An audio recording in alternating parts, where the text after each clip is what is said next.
오늘 본문을 보면 이삭이 우물 때문에 블레셋과 다투다가 계속해서 양보하는 그런 말씀입니다. 그래서 오늘 제목이 이삭의 양보입니다. 이삭이 가나안 땅에 거할 때에 큰 흉년이 들었습니다. 아브라함 때에도 흉년이 들었는데 그때로부터 약 100년쯤 지나서 다시 이 100년 만에 드는 큰 흉년이었습니다. 그때 하나님께서 이삭에게 말씀하시기를 너는 애굽으로 내려가지 말고 내가 너에게 지시하는 땅에 머물러라. 이렇게 말씀하시면서 이제 그 26장 3절 4절에 보면 그 땅을 너와 내 후손에게 주겠다. 아브라함에게 약속한 그 언약대로 내가 너에게 그 땅을 너와 내 후손에게 주겠다라고 하는 그런 말씀을 주십니다. 이거 보면 흉년이지만 흉년 때에 하나님의 언약의 말씀이 이삭에게 있어서 그 땅을 떠나지 아니하고 그 땅에 잘 머무를 때에 하나님의 언약이 너와 함께 해주실 것이다 라고 하는 그런 말씀을 주신 것입니다. 그래서 그 말씀대로 이삭은 이 가나안 땅에 머물게 되었고 그의 농사를 지어가지고 100배의 수확을 얻게 되었습니다. 흉년이지만 그 땅 떠나지 아니하고 흉년 중에도 농사를 지었는데 그 수확이 100배가 되어서 그는 큰 부자가 되었고 심지어 블레셋 사람들의 시기를 얻게 되었습니다. 그래서 26장 12절 본문 보면 이삭이 그 땅에 파종하여 그 해에 흉년 들었던 그 해에 100배를 수확하였으며 여호와께서 그에게 복을 주셨으므로 그 사람이 창대하고 점점 번성하여 마침내 매우 부유하게 되었다. 그에게 양떼와 소떼가 있었으며 종도 많았으니 블레셋 사람들이 그를 시기하여. 자, 하나님께서 복을 주심으로 거부가 되었지만 또 다른 어려움이 닥치게 되었습니다. 그 또 다른 어려움, 즉 블레셋 사람들의 시기입니다. 아브라함이나 이삭이 가나안 땅에 머물 즈음에 그 땅에는 세 종류의 사람들이 살고 있었습니다. 제일 먼저는 가나안 원주민이고 두 번째는 블레셋 사람들이고 세 번째는 아브라함의 후손인 히브리인들입니다. 자, 가나안 원주민들은 어떤 사람들인가? 노아에게는 세 아들이 있었죠. 셈과 함과 야벳. 그 노아가 포도주를 먹고 벌거벗고 잠들었을 때에 그 아비의 수치를 드러냈던 사람이 바로 함이고 함의 그 일에 가나안이 함께 했었습니다. 그렇기 때문에 가나안이라고 하는 이름은 사실은 저주받은 이름인 것입니다. 가나안 땅이라고 하는 이름도 썩 좋은 이름이 아닙니다. 지금 아브라함 때에 그 가나안 땅에 머물고 있는 그 원주민들은 함의 후손이요 저주받은 사람들인 것입니다. 그런데 그 땅에 아브라함이 갈대아 우르에서 이주해 올 그 무렵 즈음에 블레셋이라고 하는 사람들도 그곳에 이주해 오게 되었습니다. 이 블레셋 사람들은 그 지중해 그 에게해라고 있죠. 터키와 그리스 사이에 있는 그 바다 이름이 에게해인데 그 에게해 연안에 크레타, 옛날 개역 성경에는 그레데라고 되어 있습니다. 그 그레데 섬에 살고 있던 사람들이 블레셋 사람들이에요. 근데 그 크레타 섬에서 어떤 전쟁으로 말미암아 그들이 거기서 패전하고 여기까지 쫓겨와서 가나안 땅에 머물러 살게 되었습니다. 이 고대에 이집트에도 문명이 발달했고 메소포타미아에도 문명이 발달했는데 그 크레타 섬에도 그 나름대로 문명이 발달해서 그곳 문명을 크레타 문명이라 이렇게 말합니다. 자, 그들은 그렇게 훌륭한 문명이 발달했던 그런 종족이었었는데 어떤 전쟁 때문에 거기서 쫓겨나고 가나안 땅으로 지금 유입된 그런 상태가 되었습니다. 자, 이러한 사실은 고대 역사가 증명하고 성경에도 그와 같은 사실을 말씀하고 있습니다. 아모스 9장 7절에도 그 말씀이 있고 예레미야 47장 4절에도 그 말씀이 있는데 예레미야 47장 4절 누가 한번 읽어봐 주세요. 47장 4절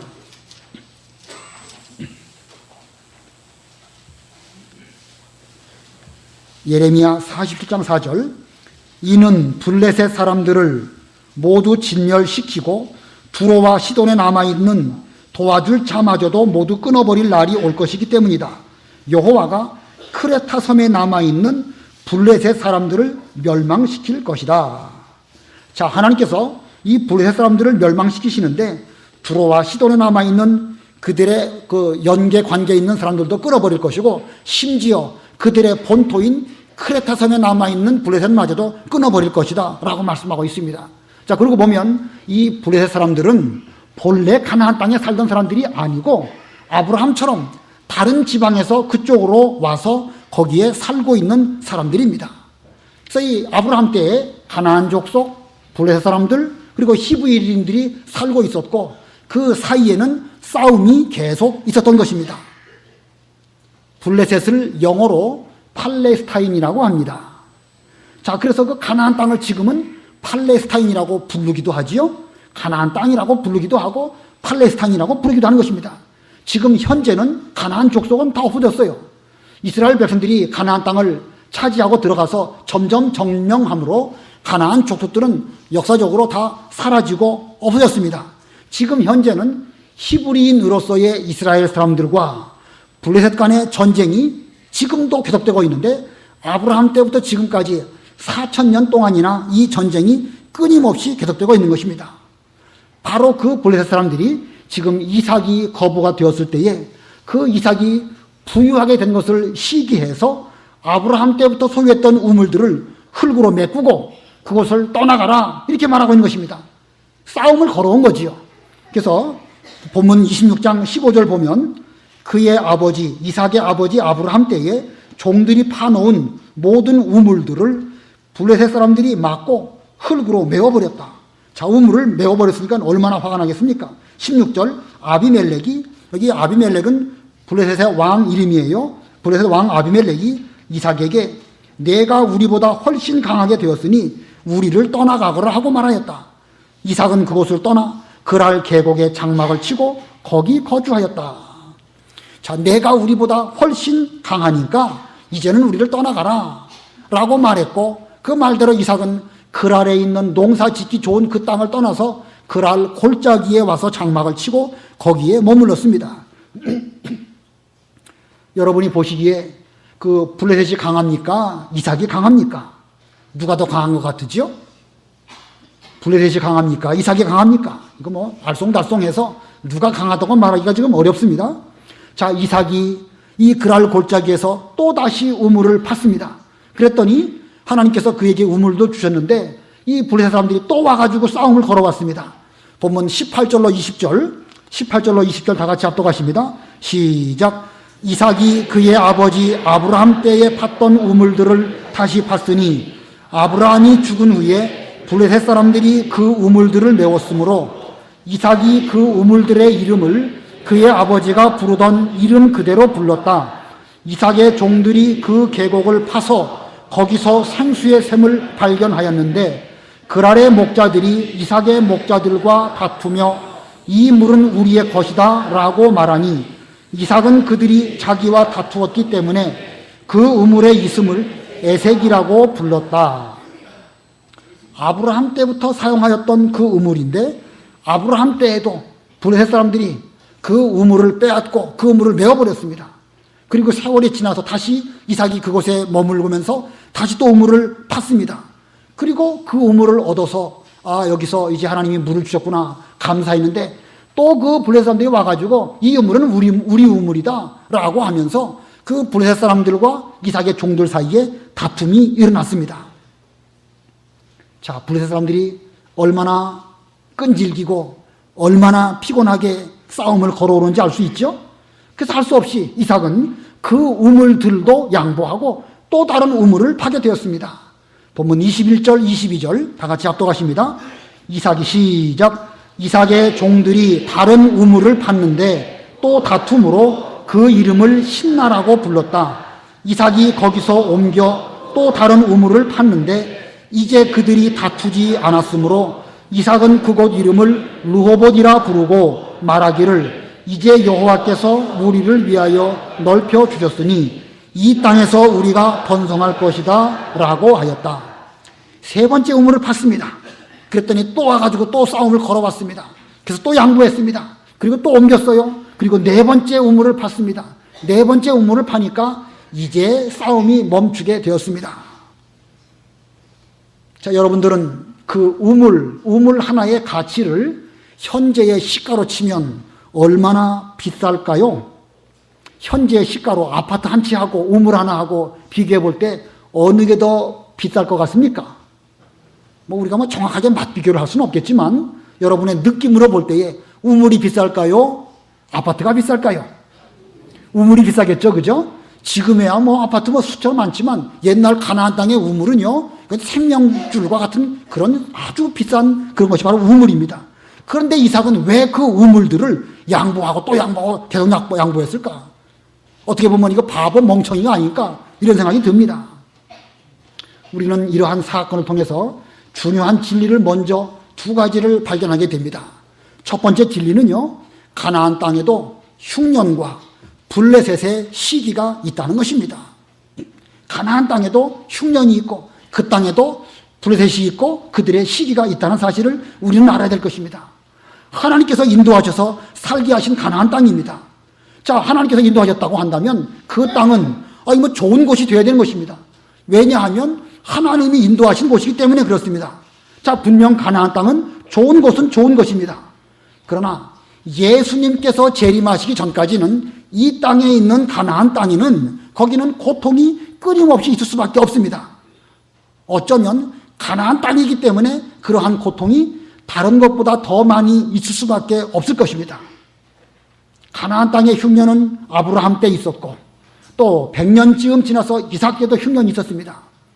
이삭의 아들인 야곱이 살 때에도 이제 요셉이 애굽으로 내려갔었는데 그때에 7년 풍년이 있었고 7년 흉년이 있어서 이삭이 그 식구들을 이끌고 먹을 것을 얻기 위하여 애굽으로 내려갔죠. 그러고 보면 아브라함, 이삭, 야곱 때 계속 정말로 무시무시한 흉년이 있었고 또 룻기에 보면 그 가나안 땅 베들레헴에도 흉년이 있었기 때문에 엘리멜렉의 가정이 모압으로 이제 가서 살려고 간 적도 있습니다. 자, 이거 보면 하나님께서 인도하신 젖과 꿀이 흐르는 가나안 땅이지만 거기에 흉년이 있다는 사실입니다. 흉년도 힘들지만 흉년과 더불어 이 블레셋 사람들의 그 싸움, 이거 정말 지긋지긋한 싸움인 것입니다. 이 우물을 3번이나 빼앗은 블레셋 사람이지만 그들은 그 싸움은 4,000년이 지나간 지금까지도 끝이 나지 않고 있는 것입니다. 정말로 징글징글하고 정말로 힘든 곳이 바로 이 가나안 땅입니다. 그러나 하나님께서는 그 가나안 땅의 흉년을 통하여서 복 주심도 우리는 알아야 합니다. 흉년에 하나님의 말씀이 있었죠. 애굽으로 내려가지 말고 내가 너에게 지시하는 그 땅에 머물러라. 내가 그 땅에 잘 머문다고 하면 너와 내 후손에게 이 땅을 주겠다 하시는 하나님의 약속의 말씀이 그 흉년 때에 있었고 그 흉년 때에 그는 그 땅에 농사를 지었기 때문에 100배나 소득을 얻고 소와 양도 많아져서 부자가 되는 이런 복이 그에게 임하게 되었습니다. 자, 그러고 보면 흉년은 이삭에게 은혜를 주기 위한 방편인 것입니다. 또 블레셋 사람들의 시기와 싸움, 그건 역시도 이삭에게 복을 주시기 위한 그런 방편으로 하나님께서는 사용하시는 것입니다. 자, 두 번째 진리는 무엇이냐? 믿음으로 강한 자가 양보할 수 있다는 것입니다. 믿음으로 강한 자가 양보합니다. 우리 인간은 누구에게나 다 본성적으로 시기하는 마음이 있습니다.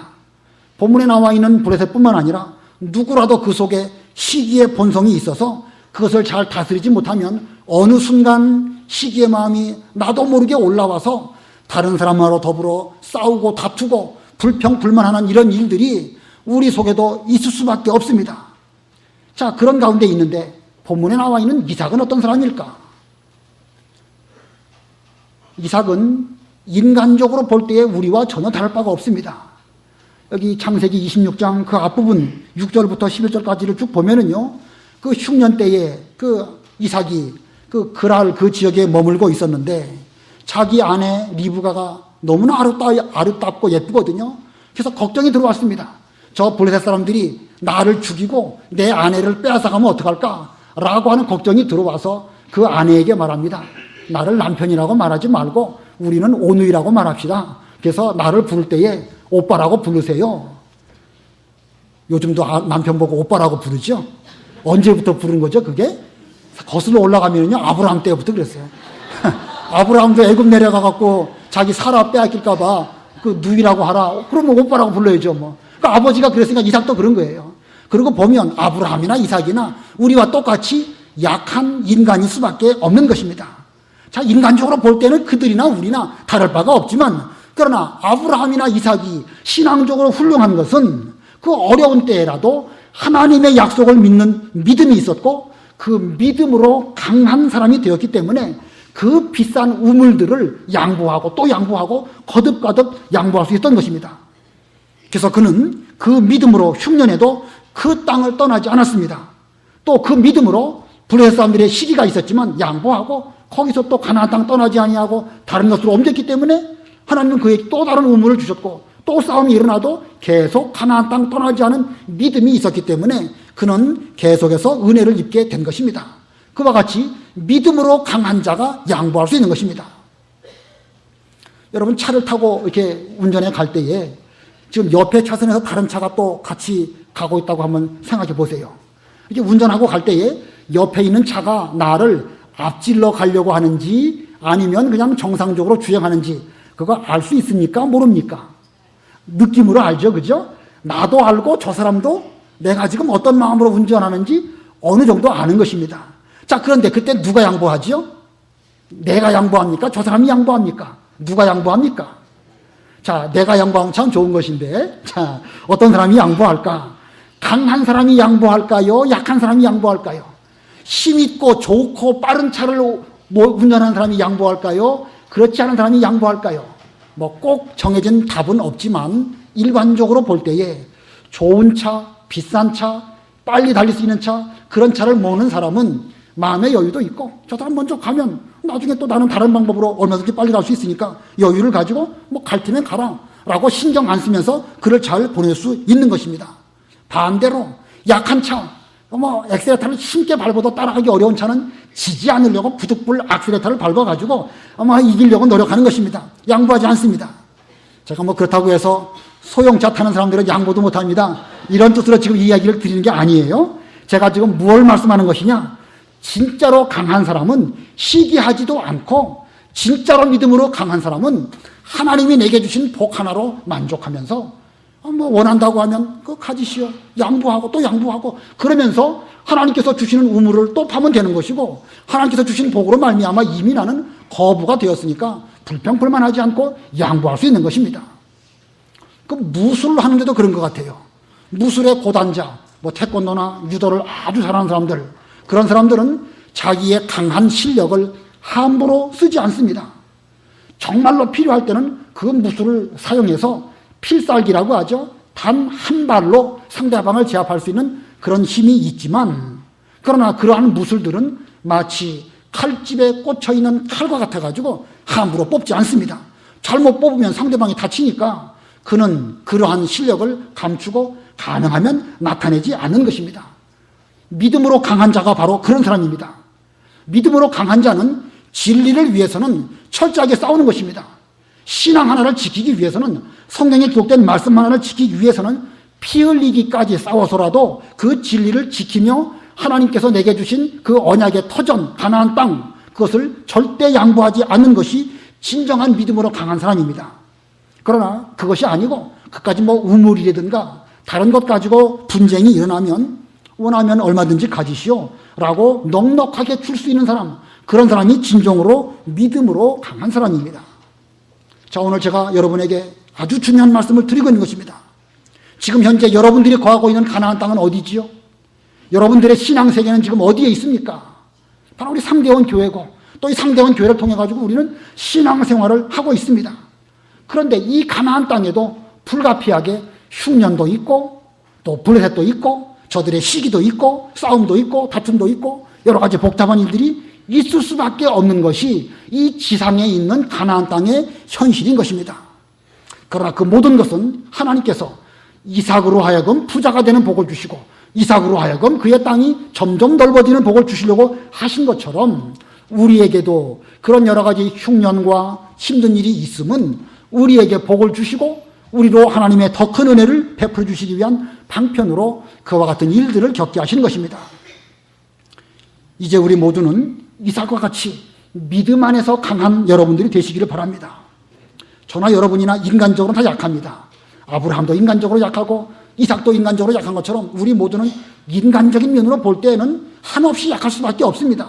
병 걸리면 힘들고 돈 없으면 곤란하고 다 그런 약한 면이 있습니다. 그러나 그 면을 말하는 것이 아니에요. 우리의 강한 것이라는 것은 믿음 안에서 하나님이 내게 주신 언약을 확실히 붙잡고 애굽으로 내려가지 말아라. 내가 너에게 지시하는 그 땅에 머물면 내가 너에게 이 언약대로 이 가나안 땅, 이 천국을 너 안에 후손에게 주겠다라고 하신 말씀을 붙잡는 그 믿음으로 우리는 강해야 되는 것입니다.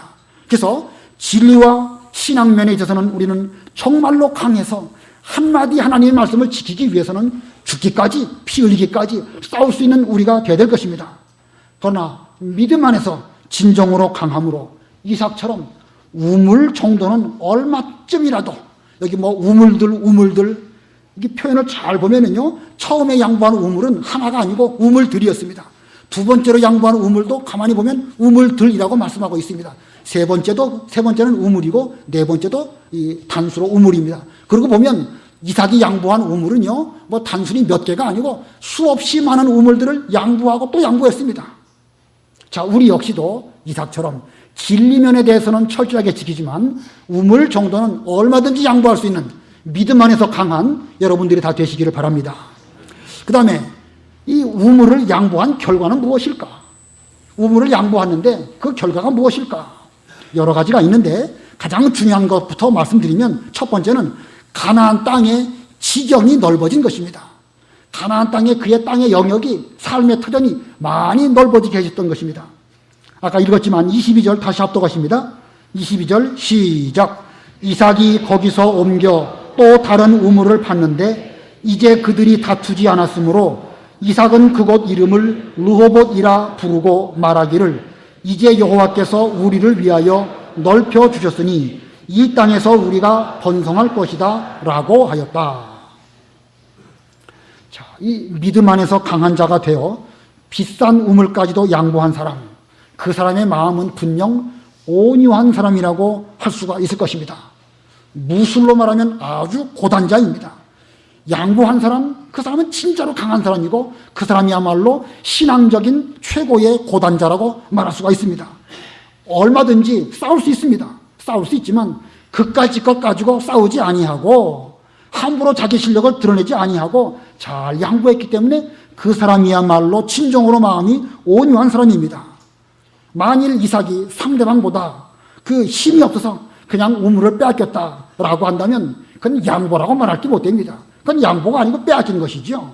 그 사람은 마음이 온유한 것이 아니고 힘이 없어서 비굴하게 상대방에게 제압당한 그런 상태라고 말할 수 있을 것입니다. 그러나 본문에 이삭이 믿음을 쓴 거, 그 땅을 떠나지 아니한 그 면을 볼 때에 그는 분명 믿음 안에서 강한 자고 믿음으로 강했기 때문에 그의 마음을 잘 다스려서 온유한 자가 되었고 온유한 자가 되었기 때문에 이것을 양보한 것입니다. 마태복음 5장 5절에 팔복을 말하면서 뭐라고 말하고 있죠? 온유한 자는 복이 있나니 땅을 무엇으로 받을 것이며 기업으로 받을 것이며, 거기서 말하는 땅, 무슨 땅이라고 그랬죠? 그 땅은 무슨 땅입니까? 가나안 땅, 우리의 천국, 우리의 신앙의 영역을 가리키는 것입니다. 그래서 이삭은 우물을 양보하고 두 번째 양보하고 세 번째 양보하고 네 번째가 되니까 더 이상 우물을 빼앗기지 않는, 다툼을 피할 수 있는 그런 상태까지 된 것입니다. 자, 하나님은 이 사건을 통해서 이삭에게 어떤 복을 주셨는가? 여기 22절 하반절에 그곳 이름을 르호봇이라고 부르고 말하기를 이제 여호와께서 우리를 위하여 넓혀 주셨으니 이 땅에서 우리가 번성할 것이다. 우리를 위하여 넓혀 주셨다. 옛날 개역 성경에는 그 지경을 넓히셨다 이렇게 표현하고 있습니다. 지경을 넓혔다는 말은 이삭이 한 군데만 계속 머물러 있게 하지 아니하시고 어떤 어려운 일로 인하여 여기서 다른 곳으로 옮겨가고 또 다른 곳으로 옮겨가고 계속 옮겨감으로 인하여 비록 우물은 양보하였지만 그의 삶의 영역이 점점 넓어져 가지고 여기서도 한번 하나님의 일을 해보고 저기서도 또 은혜를 받고 다른 데 가서 또 양을 치고 여러 가지 은혜와 하나님을 발견하는 이런 일들을 거듭거듭하게 된 것입니다. 자, 우물을 양보하니까 하나님께서는 그의 삶의 영역이 넓어지게 되어서 가나안 땅을 구석구석 다녀보는 이런 은혜를 입게 된 것입니다. 만약에 이삭에게 싸움도 없고 블레셋의 시기도 없고 양보도 없었다. 그냥 그는 늘 한 군데 계속 편안하게 머물렀다. 그렇다고 하면 그의 지경이 넓어지는 일은 없었을 것입니다. 그러나 블레셋의 시기 때문에 다툼이 있었고 그 다툼에 불필요한 싸움을 하지 않으려고 그 비싼 우물을 양보했습니다. 그랬더니 이삭이 양보하고 또 양보한 만큼 그의 삶의 터전이 넓어지고 또 넓어지고 계속 넓어지는 그런 은혜를 입어서 이 네 번째 우물의 이름을 르호봇이라, 나의 삶의 영역을 넓게 해주셨다라고 하는 이름으로 르호봇이라고 우물 이름을 붙인 것입니다. 그래서 온유한 자는 복이 있나니 그 땅, 즉 가나안 땅을 기업으로 받게 된 것입니다. 자, 여러분 생각에 우물이 더 중요할까요? 그 땅이 중요할까요? 우물이 중요하겠습니까? 땅이 중요하겠습니까? 우물이야 가서 또 파면 또 새로 하나님이 주시면 되는 것이고, 또 잊어버리게 되면 또 옮겨서 또 파면 되는 것이고, 아까 아파트로 비교했는데 아파트 우리가 하나 참 노력해가지고 얻었지만 그것 때문에 믿음을 지키다가 보면 때로는 그걸 잃어버릴 수도 있습니다. 잃어버려도 우리는 그 땅에 머물면서 하나님의 언약을 붙잡는다고 하면 하나님이 또 다른 아파트 주시고 또 새로운 것 주시고 계속 이 땅에서 우리는 얼마든지 그런 거 얻을 수 있습니다. 그러나 그 땅, 그 가나안 땅을 떠나서 만약에 애굽으로 갔다. 아유, 저 블레셋 것들 보기 싫어가지고 내가 여기 떠나가고 만다. 너희들끼리 지지고 보고 잘 살아라 하고 멀리 가버렸단 말이에요. 가버리면 이제는 가나안 땅하고는 상관이 없는 거예요. 가장 중요한 신앙의 터전, 약속의 땅, 하나님의 약속 그 언약을 잊어버리게 되어지는 것이고, 더 이상 그 땅에서 얻을 은혜는 얻을 수 없게 되는 것입니다. 그리고 보면 우물보다 그 땅은 몇 천 배, 몇 만 배 훨씬 더 중요한 것이 바로 그 땅이라는 것입니다. 그러므로 하나님께서는 이 우물을 양보한 것으로 말미암아 그의 가나안 땅의 지경을 넓게 하시는 이런 복을 주셨다라는 것을 기억할 때에 이 양보한 이삭에게 하나님이 얼마나 큰 복을 주셨는가라는 것을 알 수가 있습니다. 자, 그 외에도 양보한 것으로 말미암아 얻어진 두 번째 복은요, 하나님이 함께 해주신 것입니다. 하나님이 함께 하신다. 본문 23절로 25절 다 같이 합독하십니다. 시작. 이곳이 그곳으로부터 부엘세바로 올라갔다. 그날 밤 여호와께서 이삭에게 나타나 나는 내 아버지 아브라함의 하나님이다. 너는 두려워하지 마라. 내가 너와 함께 하겠고 내 종 아브라함을 위하여 내가 내게 복을 주고 내 후손을 번성하게 할 것이다 하셨으므로 이삭이 그곳에 제단을 쌓고 여호와의 이름을 불렀으며 그곳에 그의 장막을 쳤으며 이삭의 종들이 거기서도 우물을 팠다. 자, 또 옮겨가지고 하나님께 제사를 드렸습니다. 하나님께 제사를 드리는 이삭의 마음이 편안했을까요? 불안했을까요? 편안할 수밖에 없겠죠? 싸우지 않았습니다. 다투지 않았어요. 원하면 얼마든지 주는 거예요. 마음이 편안한 가운데 하나님께 나아가서 예배를 드리니까 하나님이 그에게 은혜를 주시고 그에게 찾아오시고 내가 너와 함께 하겠다 라는 말씀을 주셨습니다. 이게 이삭이 받은 정말로 귀중한 복입니다. 예배를 드릴 때 예배할 때 나와가지고 우리 마음이 불안하고 싸우고 다투면 뭐 은혜가 안 되죠. 그러나 그 마음이 편안하니까 하나님과의 교통이 잘 되고 기도하면 기도대로 은혜가 되어지고 말씀이 쏙쏙 잘 들어오고 그러므로 말미암아 하나님께서 우리에게 말씀하십니다. 내가 우물을 양보하느라고 이 예배를 소중히 여겨서 예배 시간에 은혜를 받는구나. 내가 너와 함께 하겠다. 이 땅을 너와 내 후손에게 주겠다. 이런 말씀을 들을 때에 사실 우리는요 그 힘으로 사는 것입니다. 무슨 우물물 잘 먹고 소라 양 많이 해가지고 그 부유함으로 사는 것이 아니고 매 순간 주시는 하나님의 은혜의 말씀으로 우리는 살아가는 것인데 하나님께서는 이 이삭에게 이와 같은 복을 주신 것입니다.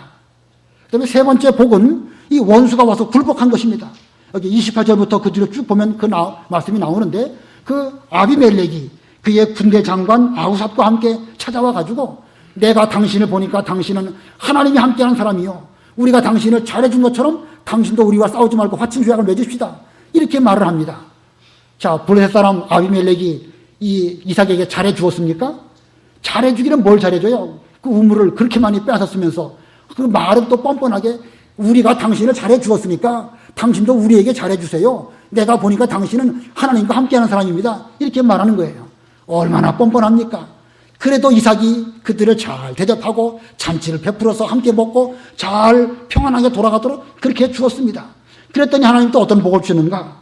거기 32절부터 보면 바로 그날에 평안하게 블레셋 왕을 돌려보낸 바로 그날에 이삭의 종들이 와서 자기들이 판 우물에 대하여 우리가 물을 찾았습니다 라고 보고하였다. 이삭이 그 우물을 세바라고 불렀으니 그 성읍의 이름이 오늘까지 부엘세바이다. 자, 6번째 우물이에요. 여기 기록된 대로. 그러니까 하나님이 계속 복을 주시는 거예요. 양보한 만큼 은혜와 복은 하나님으로부터 받는 것입니다. 그리고 마지막에 원수까지 와가지고 당신과 하나님이 함께 하시는 것을 보았으니까 우리는 당신과 화목하게 지나기를 원합니다. 이런 그 결과를 얻게 된 것입니다. 자, 이 양보한 자에게 얼마나 큰 복을 주시는지 잘 알 수 있겠죠?